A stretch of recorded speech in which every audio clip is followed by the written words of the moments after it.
warqad qoraal oo ka soo baxday xafiiska komishanka xuquuqul insaanka qaranka Soomaaliland ayaa u dhignay sida tan.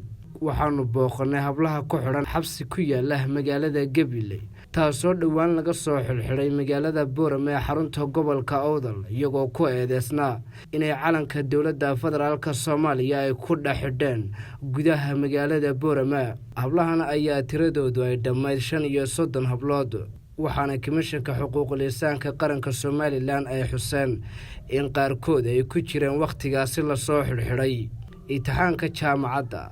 hase yeeshee xubnaha ka socday komishanka xuquuqul insaanka qaranka Soomaaliland waxay xuseen wareysiyo gaargaar oo ay la yeesheen hablahaasi inaanay wax tacadiya aanay haba yaraatee kala kulmin ciidamada kala duwan ee markii ay la soo xilxiray iyo kuwa haatan gacanta ku haya aanay kala kulmin wax xadgudubya. ugu dambeyntiina waxay warqadani komishanka xuquuqul insaanka qaranka Soomaaliland ay ku sheegeen inay hablahani ay u gudbin doonaan hay'adaha ay qusayso sida ugu dhaqsaha badan leh una helaan cadaalad.